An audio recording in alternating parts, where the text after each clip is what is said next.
Welcome back to another Miami Heat post-game show. My name is Amir. Got Martel and Trent on tonight. How are you guys doing?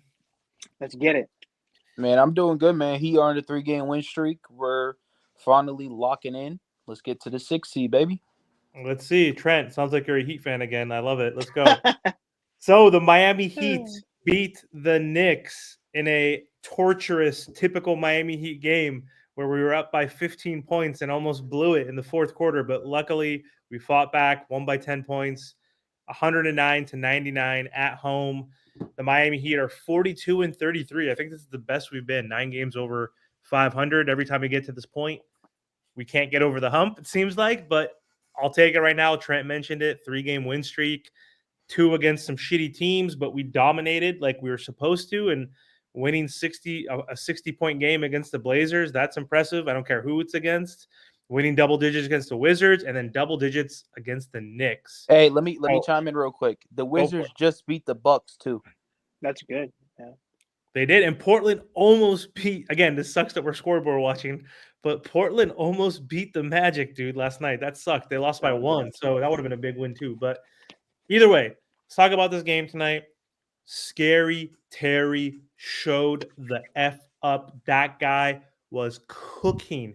His 3-point shot tonight was sensational. Like, he was making sidestep, step back, contested threes all night long. Like, literally put us on his back. He has been crushing it. In the month of March, he was averaging around 19 points, like 6 assists, few rebounds, shooting almost 40% from 3. And he's been absolutely amazing, guys, in this month now as well, in April. So let's start off with Martel, man. What are your thoughts on that game? That's a big victory right now. We need to win every game with still in the 7th seed, half a game against the Pacers. They keep winning too. So it seems like we're getting ready for that showdown on Sunday against the Pacers at this pace. That is why we brought Terry Rozier here. Terry Rozier is what we thought Kyle Lowry was supposed to be. Terry Rozier, he takes pressure off of Jimmy, which Jimmy was hey, listen, go over there and go cook.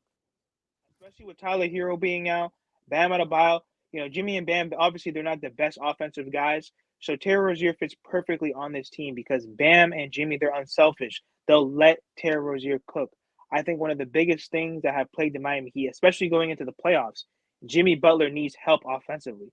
Now you can't trap Jimmy so easily. Now you can't just trap Bam Adebayo. Why? Because you're either going to leave now, Terry Rozier or Duncan Robinson or Tyler Hero open. So I think not only can Terry hit big shots just like Jimmy, and he's willing to take big shots. Once he gets in the groove, Eric Spoelstra too. Eric Spoelstra doesn't handicap him.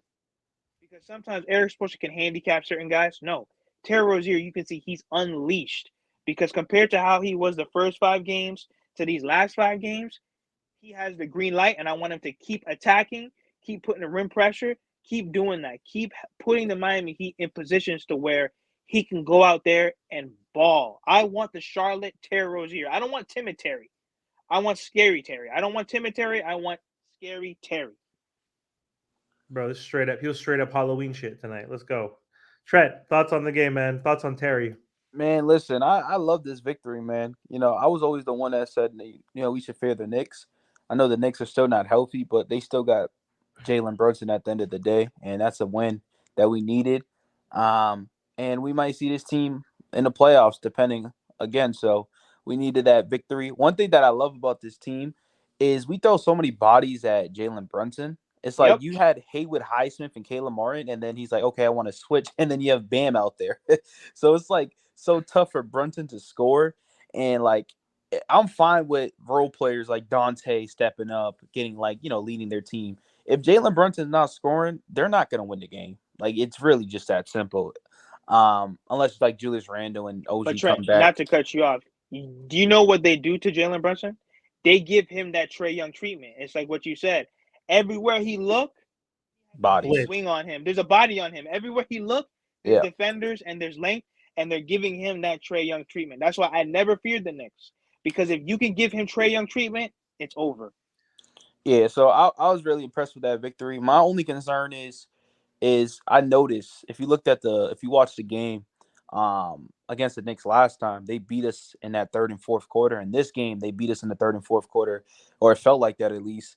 And brought into a game. At least we came out with the victory, but we got to fix that, man, because the first 2 quarters were like perfect. Like we was just playing really good basketball. Glad to see Kevin Love out there. You could just tell the difference when he's there. And Haywood Highsmith, man, we went on that drought in that fourth quarter where we wasn't hitting no shots, and he hit that big contested three, which you wouldn't expect him to shoot that. Like it just was, like a craziest shot attempt, but he made it, man. So like I said, man, I know a lot of people think I'm not a Heat fan or I'm a bandwagon or this or that. I love my team. I just like to speak, what's going on, the real stuff. So yeah, I'm happy with it. You've seen Jovic's minutes goes up too to 25. So Yep. Hey Trent, let's prove to the audience that you're a real Heat fan. Who was the first Miami Heat head coach? who is the first Miami Heat? Isn't it freaking it's Spoelstra or the other dude? What's his name? Come on. If you Yeah, watch the I game, know. come on. I know who he is, bro. Isn't it fucking the GM? Whatever his name is. No, Riley. he's at the arena. He's like an How the announcer. hell, yo? You realize I like wasn't being a Heat fan for that long, bro. Just there we go. Just testing it out. I'm just messing with you. Ron Rothstein, the coach. Yeah, like I haven't been a Heat fan for that long. Yeah, but it's during the games. You should know that. Anyway, I'm just fucking with you. That's such a bad look on the pod. I know. I'm just messing with. I'm just trying to show the real Heat fans out there who we are. No, I'm just kidding, dude. But no, Trent. Obviously, Trent's a Heat fan. He wouldn't be making Miami Heat content on the daily if he wasn't a Heat fan. Obviously, he's just more critical, I guess, on his team, which is fair because I try to be objective, but I'm a fan. Like I'm not an analyst. Like I'm not trying to not show that I care about this team, and I'm obviously going to be biased to a certain degree. So I'm objective when I can be as well. So, but anyway, Martel, you said it great. When Jalen Brunson got that ball at the wing, we double teamed him immediately. That's why Dante shoots a bunch of threes, but we're like, all right, McBride, Dante, whoever, like Hart, you're gonna get a free lane essentially because we're gonna run Jalen off that line. We're gonna blitz him and attack him and double team him all night long. And it did work because like he was like 3 for 12 or something, I think, in the first half, Trent. And like the only way he was able to get buckets was manufacturing it through like just flopping and flailing and getting to the line. Which is kind of annoying, man. I mean, all Knicks players are annoying to me. I hate the Knicks, and I've hated the Knicks since the late 90s, since I became a Heat fan. So if you have that Knick jersey on, like F you no matter what. But he is just like so frustrating to watch. Like he's so good. He's got a bag. He's talented.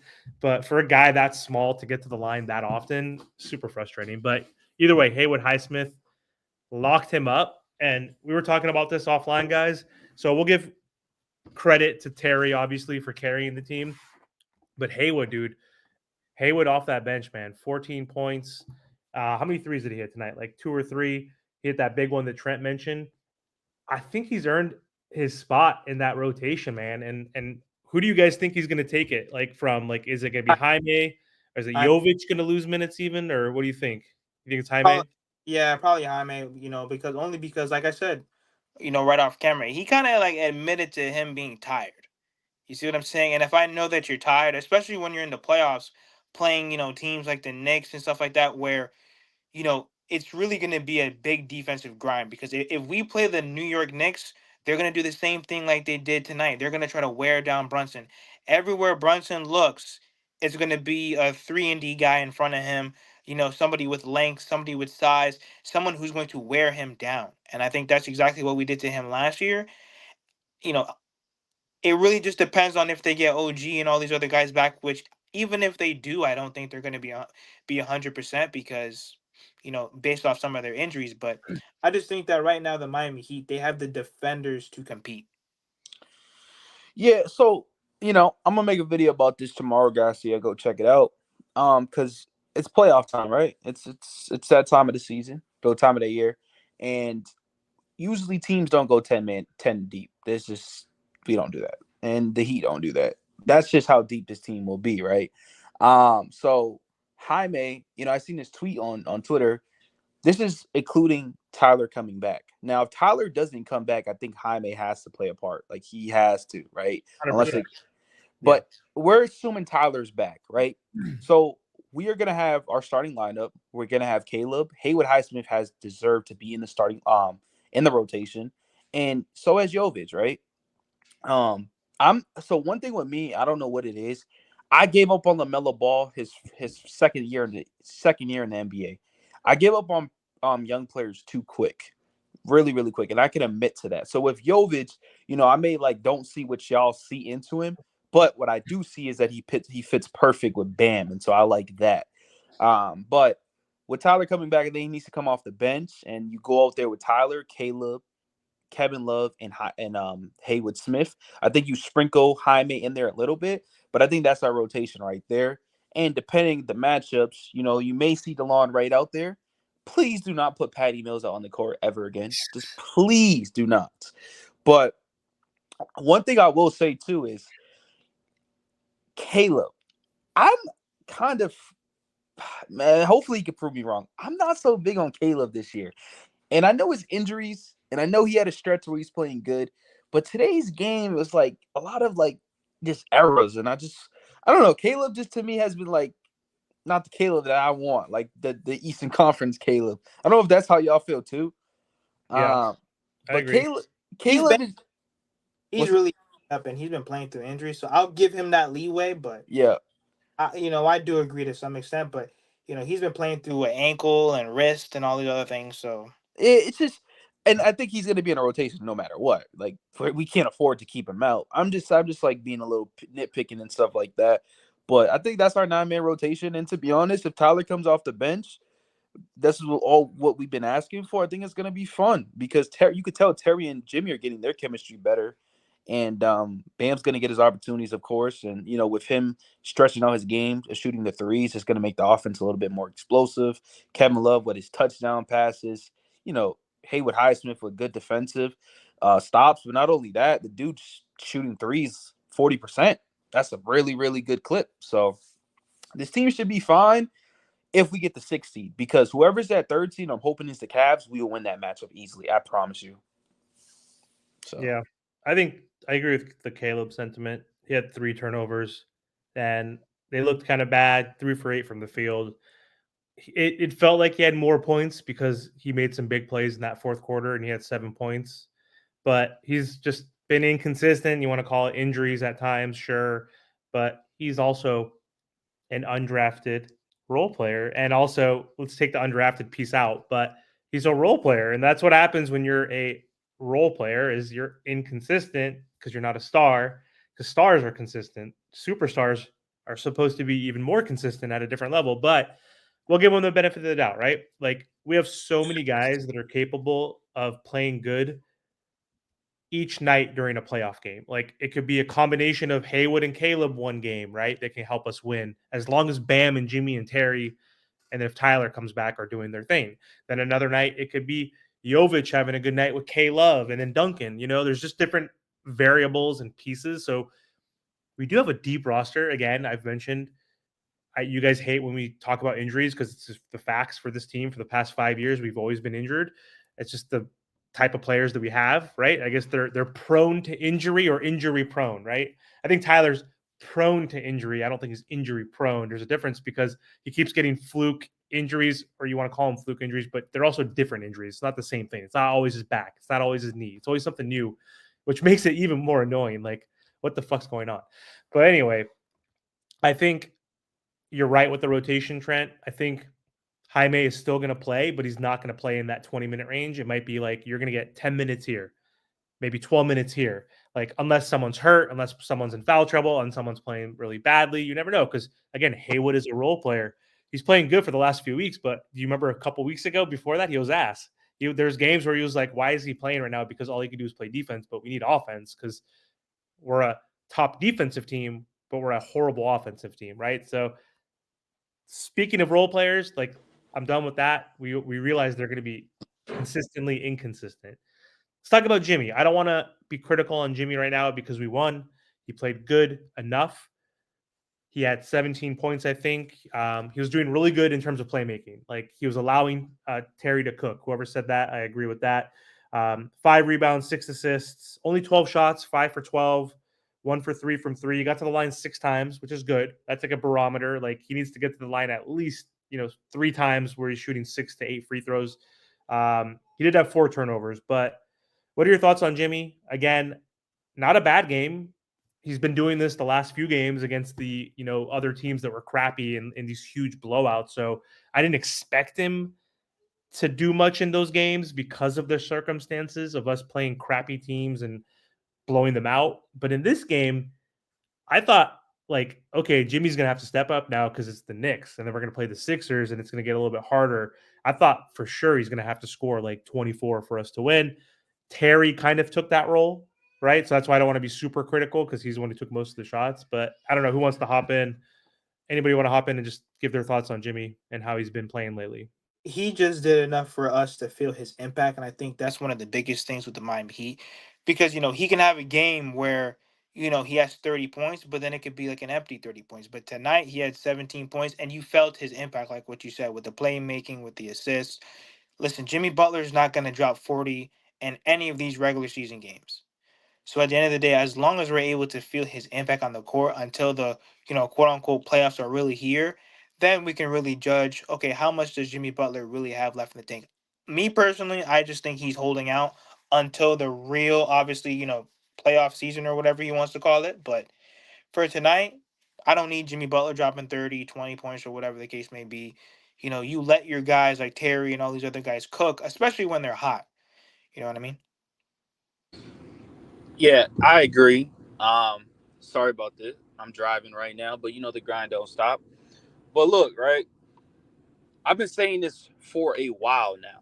I've been saying this for a while, and some people don't want to hear it. Jimmy is slowly falling apart.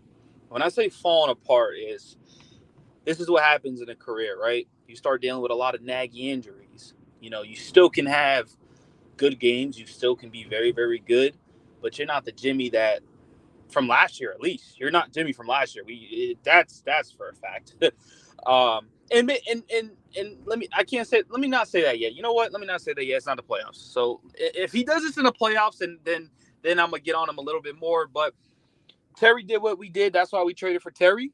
So Jimmy can take these type of nights, like Martell said. Like we felt his impact, but we didn't need him to get 25 to win us the game. So I agree. But man, if Terry performs like that and Jimmy performs like how he did against the Celtics, who's stopping this team? And also think about this, like if Tyler comes back, which we assume he's going to come back, let's say next week, hopefully for that Pacers game, but let's say he gets like 3 to 5 games under his belt. What do we have left? 8 games left after tonight, or 7? We have 7. We have 7. Let's say he plays for the final 3.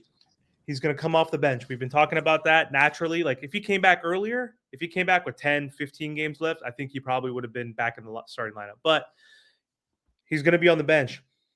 And do you guys remember the sacrifice word we kept using earlier in podcast? Like he said, I was sacrificing. He was to a certain degree. He was playing more off ball, trying to let Terry be Terry, right? And he was still not the same Terry that we're seeing obviously now, where he's got the ball in his hands and they want him to shoot.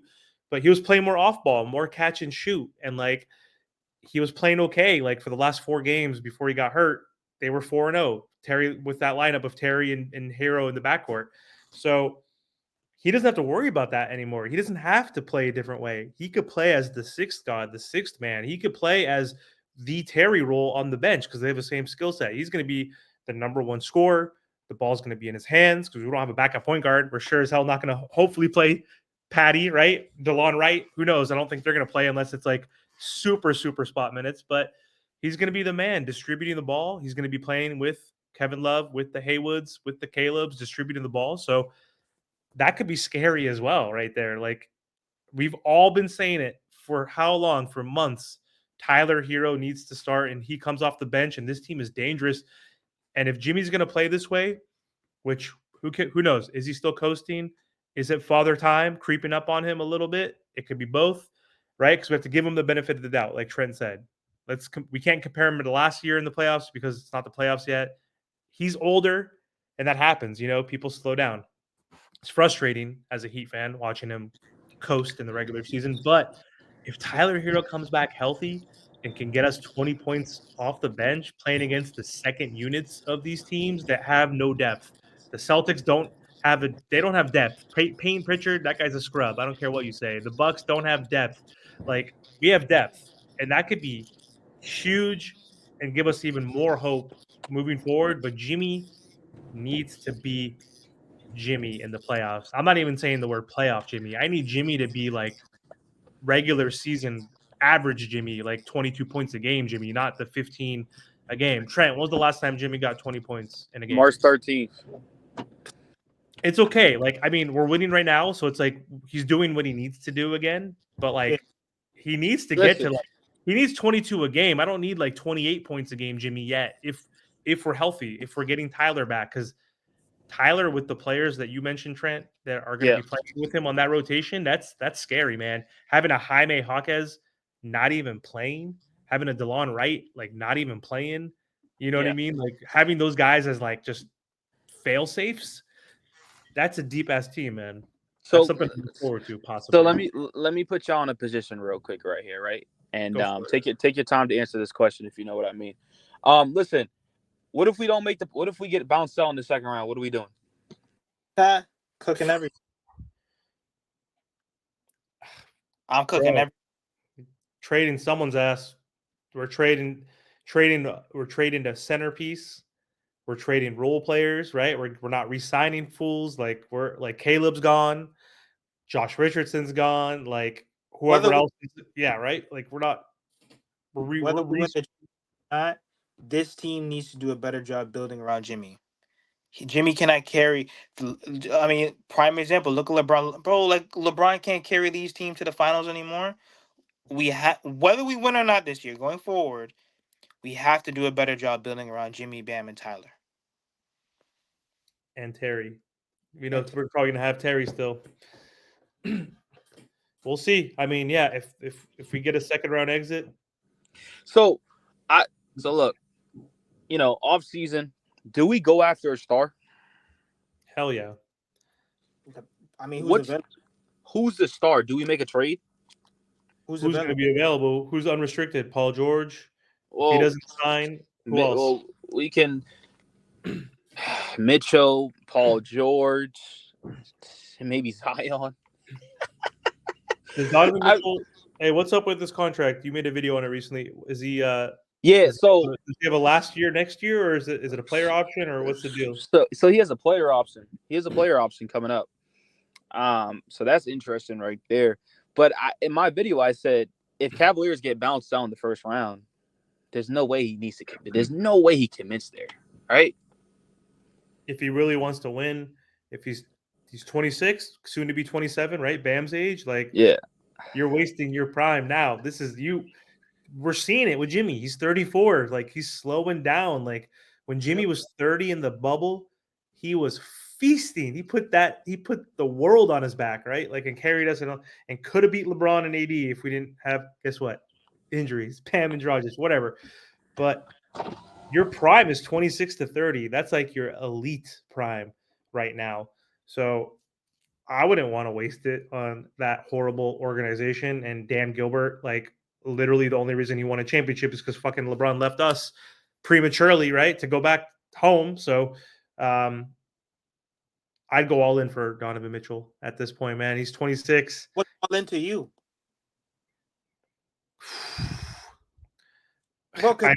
I mean, Hero's not enough. I don't know if we have enough for him. That's the thing. We got to talk about that.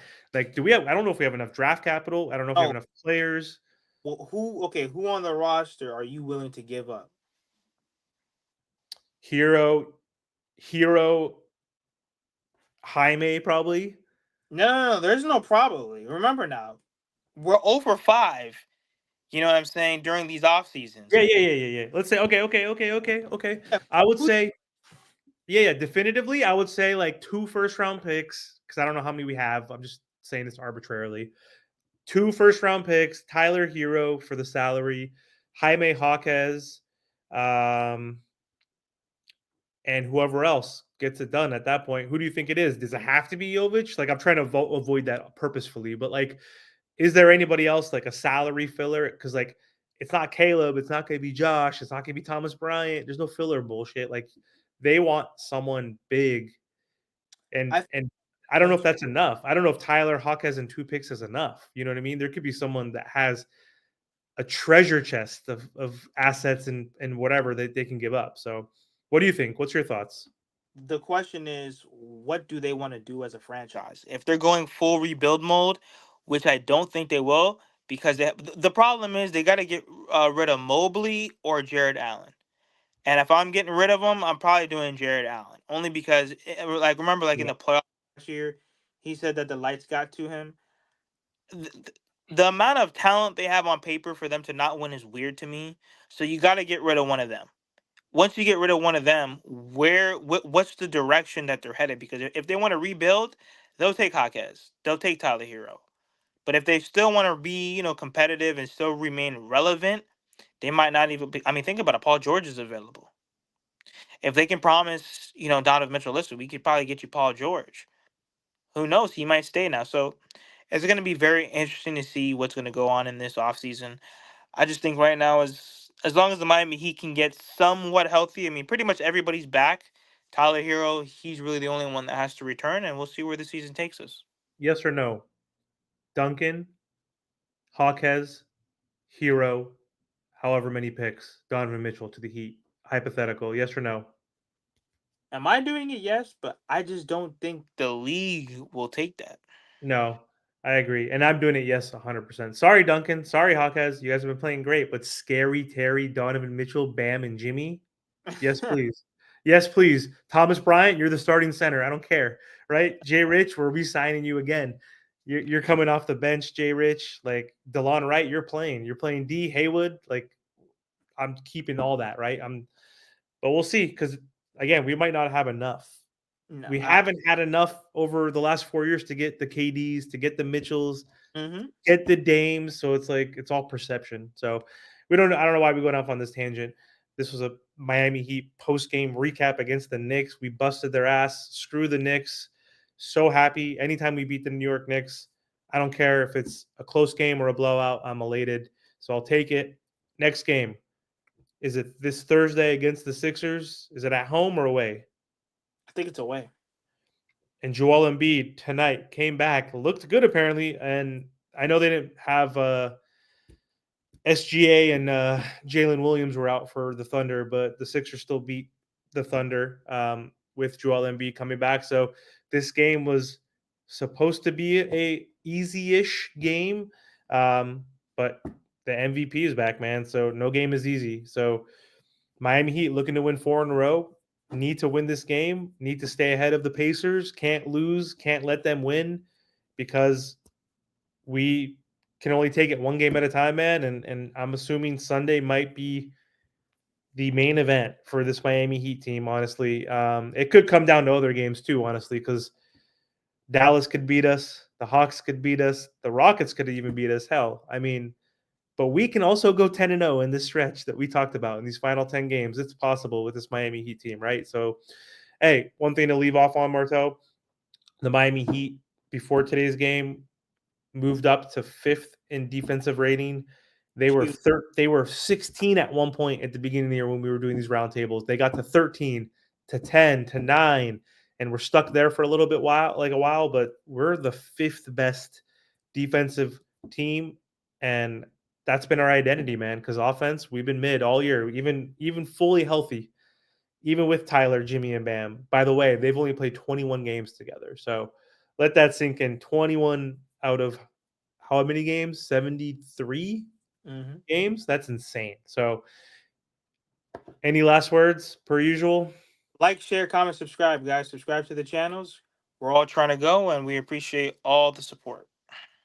All right. Thanks so much, everybody. Have a good night.